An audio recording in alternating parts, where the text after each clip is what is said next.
Este primer Congreso Internacional de Filosofía Jurídica se me ha concedido la gustosa tarea de presentar esta mesa y tengo en primer lugar a Katiz Courage, que viene de la Universidad de Salamanca. Él es graduado de la Universidad de Hacettepe, perdona si algo no lo pronuncio debidamente. Viene del Departamento de Relaciones Internacionales en Ankara y tiene un máster en el Instituto de Estudios de Medio Oriente de la Universidad de Mármara en Estambul. Ha aprendido árabe no solo como lengua, sino que se ha introducido en la cultura viviendo en los países de Siria, Egipto, Jordania, Líbano, durante un total de 3 años. Durante este periodo de licenciatura y posgrado, ¿no? Es profesor de la Universidad de Hacettepe desde el 2009 y ha impartido clases de Historia, Política de Oriente Medio y Política Latinoamericana hasta el día de hoy. Y continúa en formación en la Facultad de Ciencias Políticas de la Universidad de Ankara y en el programa de doctorado Estado de Derecho y Gobernanza Global de la Universidad de Salamanca. Además, habla inglés, árabe, como he dicho, español, turco otomano y está también en aprendizaje o se defiende en portugués, francés e incluso hace traducciones en sefardí. Así es que, bueno, es un honor que estés aquí con nosotros, Fatih, y nos vas a hablar de los derechos humanos en el Islam. Tienes la palabra. Muchas gracias, Miriam. Es un honor para mí estar en presencia de esta audiencia distinguida. Esta es mi primera presentación académica en español y disculpadme de antemano por cualquier posible error debido a mi español. Voy a hacer mi discurso con un poco de texto para avanzar más rápido y cometer menos errores en este tiempo limitado. Gracias por su comprensión y paciencia. Estamos hablando de un tema en el que la humanidad está muy atrasada, en un estado muy primitivo, los derechos humanos. No estoy hablando de un primitivismo en el mundo islámico o en cierta parte del mundo o en el este o oeste. Estoy hablando de un primitivismo absoluto, un primitivismo en el nivel de civilización actual de la humanidad. Como individuos de la sociedad, rara vez podemos tomar conciencia del entorno o situación en la que vivimos. La mayor parte del tiempo parecemos peces en un acuario y pensamos que todo el mundo consiste en ese acuario. Más importante aún, ya sea que el agua del acuario esté limpia o sucia. No tenemos la oportunidad de detectar y evaluar su estado porque siempre estamos en ella. En cambio, a veces nos hacen pensar en el estado del agua. Por ejemplo, las injusticias, ilegalidades, conflictos y guerras en la sociedad en la que vivimos o alrededor del mundo nos hacen pensar en qué estamos haciendo mal y cuál es el problema principal. Desde este punto de vista, cuando evaluamos el estado actual de nuestra civilización, nos encontramos con el hecho de que estamos en un nivel muy primitivo. Por ejemplo, creemos que el debate entre Sepúlveda y Las Casas hace 500 años está terminado y Las Casas estaba diciendo la verdad. Sin embargo, hoy en día, la inscripción en la parte trasera de un coche en Alemania nos invita a pensar de nuevo. Los refugiados también son seres humanos, trátenlos bien. La persona que hizo esta advertencia debe haber querido escribir esta frase y compartir esta iluminación después de pensar mucho sobre si los refugiados son humanos o no. O debe haberse dado cuenta de que algunas personas en la sociedad en la que vivía no veían a los refugiados como seres humanos y querían advertirles.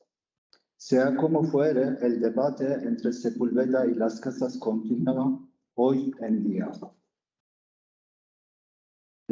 Intentaré explicar esto más claramente con dos ejemplos de mi propia vida. El año pasado estaba enseñando política de América Latina en la universidad donde trabajaba. Elegí este ejemplo deliberadamente ya que estoy en España, será un ejemplo notable y podré expresar más claramente lo que quiero decir. En una de las clases resonó un dicho y aún sigo pensando en ello. Los españoles masacraron a millones de nativos en las Américas. Esta frase no se dijo en la calle.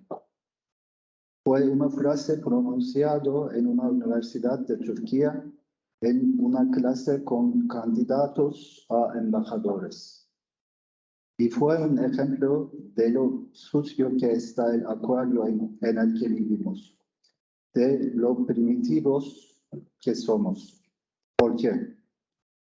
No debería ser declarado crimen contra la humanidad hace mucho tiempo atribuir una masacre que tuvo lugar hace siglos a toda una nación. Los invito a reflexionar. Decir que los españoles masacraron a millones de indios en América debió ser un delito grave, no una libertad. Mientras se llevaban a cabo esas masacres, quizás el 99% de los españoles vivían en España sin enterarse de nada. Los españoles habían vivido durante siglos antes de que ocurrieran estas masacres y los españoles continuaron viviendo hasta hoy. ¿No es un gran crimen contra la humanidad hacer partícipes de una masacre a todos estos españoles con esta sentencia? Ahora permítanme dar un ejemplo de España. Cuando vine por primera vez a Salamanca, estaba desayunando en un café y escuché a la señora de la mesa al lado llamando turco.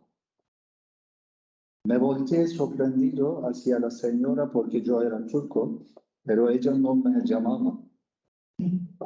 Le gritaba a su perro, en público y sin dudarlo. Salvo yo, nadie tenía la más mínima expresión de sorpresa. Al final me sentí afortunado de ser de esa hermosa raza de perro y no de la raza de esa señora. Mientras continuaba pensando en este tema, me di cuenta después de un tiempo que algunas personas en Turquía también llamaban a sus perros como árabe.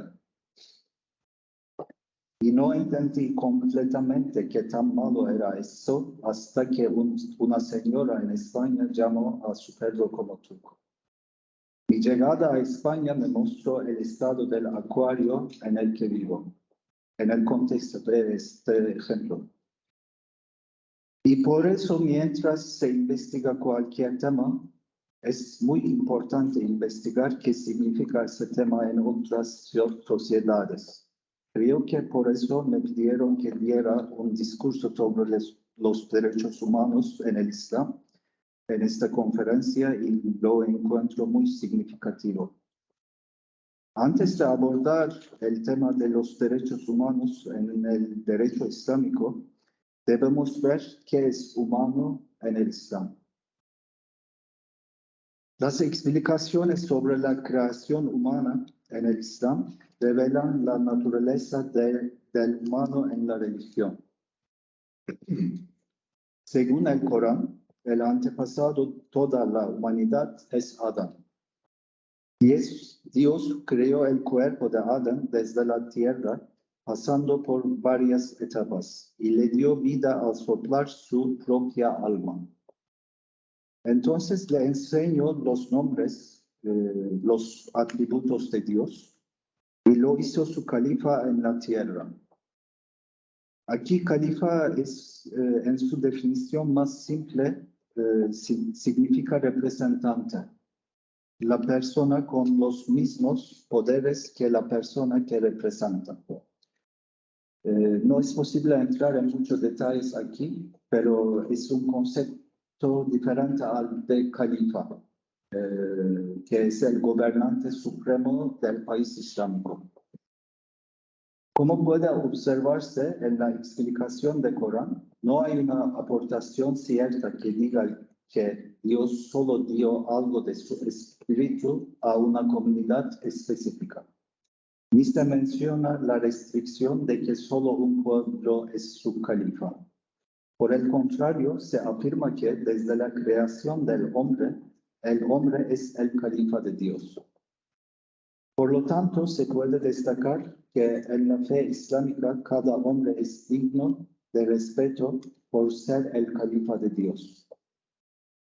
Una explicación sobre la creación se da en la Torah también. Incluso el primer capítulo de la Torah se llama creación. Sin embargo, la creación del humano aquí, en comparación básica con Islam, variará mucho. Lo más importante es que toda la historia de la creación en la Torah tiene intención de demostrar los orígenes de israelitas, la selección de ellos por parte de Dios y su superioridad. En otras palabras, la descripción en la creación en el Islam muestra que cada persona es el califa de Dios, mientras que en la descripción de la creación del judaísmo, los israelitas son los elegidos y son una raza superior. En resumen, en el Islam, como todo ser humano es el califa de Dios, todos ellos son iguales. En este tema no hay superioridad de una raza o de una comunidad frente a otras. Esta creencia hace necesario que en lugar de un derecho que se aplica a una comunidad o nación específica, haya un ordenamiento jurídico que abarca a todos los seres humanos.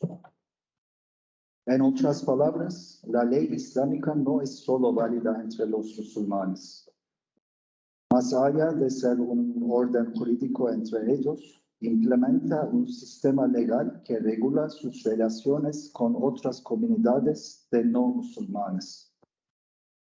En esta disposición no es un requisito ser musulmán para tener el derecho legal. Por ejemplo, un no musulmán puede demandar a un musulmán por actuar en contra de la ley islámica. Esta regla es válida para sociedades y estados como para individuos. Desde este punto de vista, la forma en que se trata al ser humano en el derecho islámico representa una etapa importante tanto en la sociedad islámica como en la historia de la humanidad en general. La perspectiva de la que estamos hablando se remonta a siglos atrás, incluso siglos antes de la Inglaterra del siglo XIII o de los Estados Unidos o Francia del siglo XVIII, a los que nos referimos cuando hablamos de los derechos humanos en la actualidad.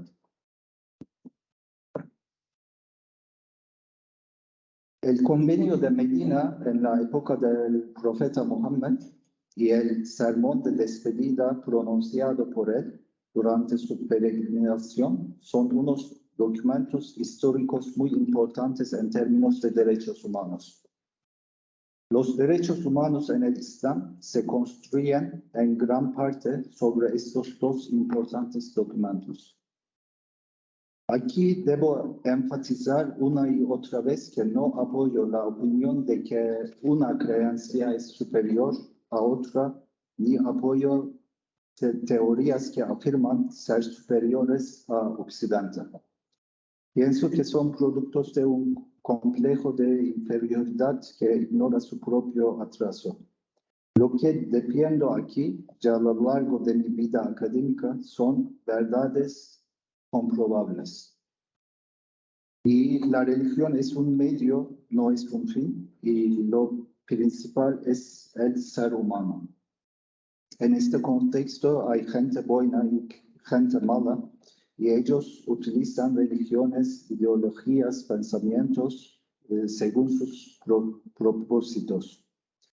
En otras palabras, hay boinas musulmanes, boinas católicos, boinos ateos y, por supuesto, viceversa.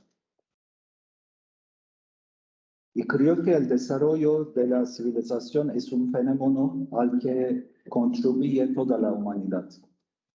En este contexto, afirmo que estos dos documentos que surgieron en los primeros periodos del mundo islámico, en los siglos 7 y 8, son documentos muy importantes para el desarrollo de los derechos humanos. Por supuesto, hubo desarrollos muy importantes con respecto a los derechos humanos en los siguientes periodos, pero en este tiempo limitado solo podré hablar de estos dos documentos.